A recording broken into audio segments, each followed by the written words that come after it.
Good afternoon, everyone, and thank you for choosing Across the Fence. I'm Will Michael.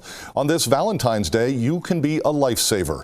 The Red Cross of Vermont and New Hampshire is issuing an emergency appeal for blood and platelet donors. Rebecca Gollin is on location to tell us more. We're on the road today. We are at the Red Cross here in Burlington, and I'm with Executive Director of Vermont Red Cross, Kevin Mazuzan. Thank you so much for being here with us today. Well, thank you for having me. So the Red Cross recently issued an emergency need call for blood and plasma. What does that mean? Historically, January, our donation numbers are down. It's blood donor month for that reason. So we've issued this emergency call, or this emergency need. The American Red Cross likes to have 5 days worth of blood supply on the shelves, and now we're down to 3. So it's a really challenging time for us. We face a lot of stumbling blocks during the month of January. People are coming back from vacations, getting out of the holiday season. The flu can keep donors away, and then the weather. Just this past weekend, we had a huge storm. So unfortunately, some of our donors, even if we're doing those blood drives, aren't able to make it to the donation sites, and therefore we can't collect the blood.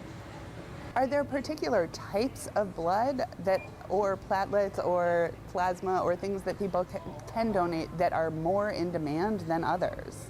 Any blood donation is greatly appreciated, but O negative and O positive are two blood types that we really like to see. O positive blood is the most transfused blood, whereas O negative is a universal blood that anybody can receive. So we do encourage folks with those two blood types to donate. Now, if somebody wanted to make an appointment to donate, where would you direct them? Nowadays, I would suggest that you just simply get online and go to redcrossblood.org.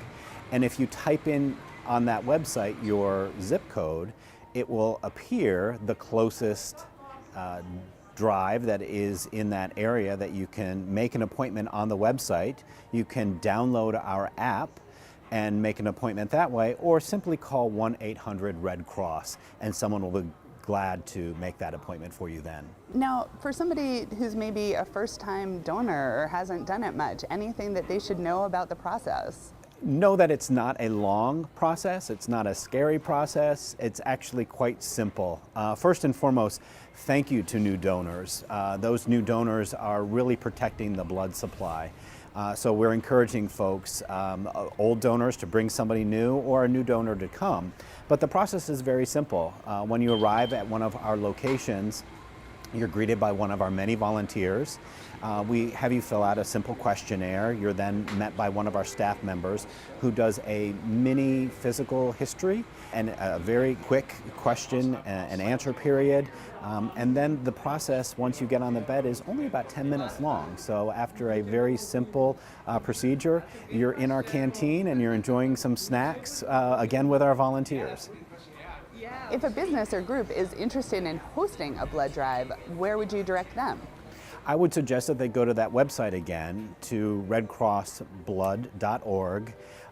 And on that site, there's an opportunity for you to host a drive. So then we'll connect you with one of our folks, one of our staff members that can meet with you, find out what your needs are as a sponsor, and then go ahead and schedule that drive at your location.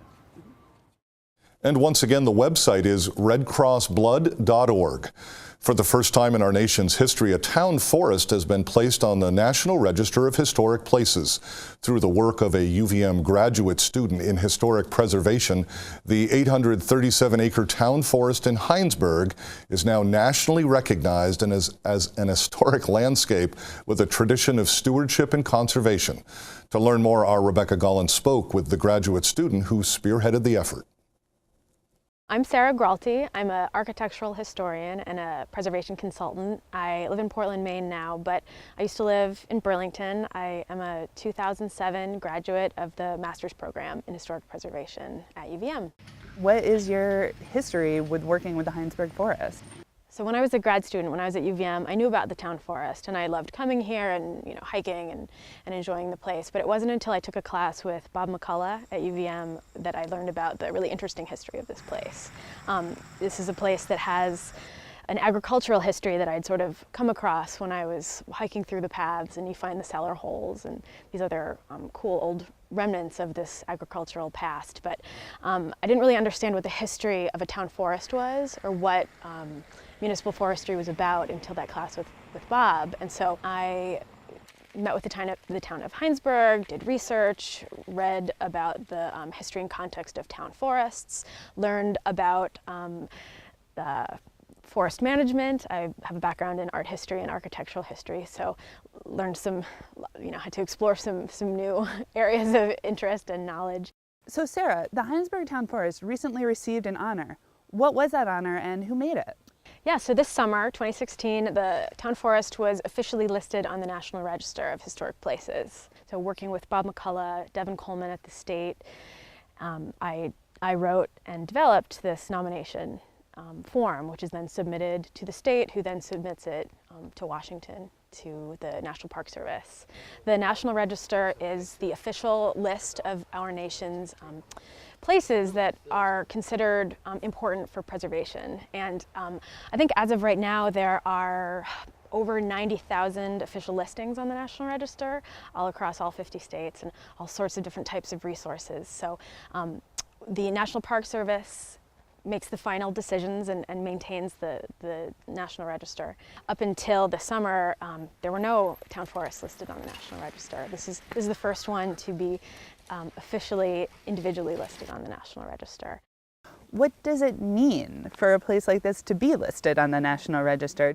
Listing on the National Register is purely honorific. It's a way to highlight a great place. It doesn't mean that it doesn't sort of put up a velvet rope or mothball this place. I mean, that was so counter to what this place is.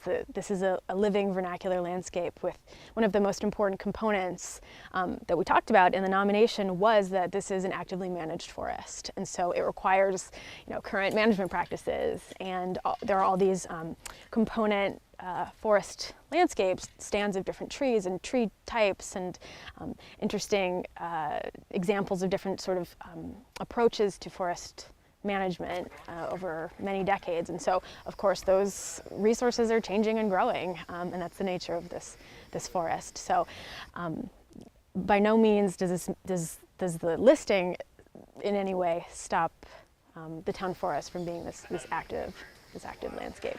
It is more just to draw attention to this is a really cool and important place here in Heinsberg. What are some of the things that you like the best about the Heinsberg Town Forest? Oh, it's hard to choose a favorite. I first loved this place because I used to come and walk around with friends, and it's beautiful. And so I would walk and I would look around on the ground and try to find all these old cellar holes, because I thought, oh, that's what makes this place cool. There were all these farms here, and you can kind of find a cellar hole and then know that nearby there's probably a barn footing maybe, and sort of put those pieces together like a history mystery. I think my preservation friends and I love finding those kind of history mysteries. But so if you'd asked me at the beginning of the project, that's what I might have said. But since then, really learning what a town forest is and learning how to sort of apply a reading of a landscape, reading this as it's a cultural landscape, and it's also it's a forest. And so learning how to read the components of this place as sort of markers of the history of this landscape has been so fascinating to me. To be able to look at a stand of trees and to see that they're all planted really linearly and very, very bound in a really geometric shape, and to compare that to right next door is a totally different type of tree or type of organization of the landscape.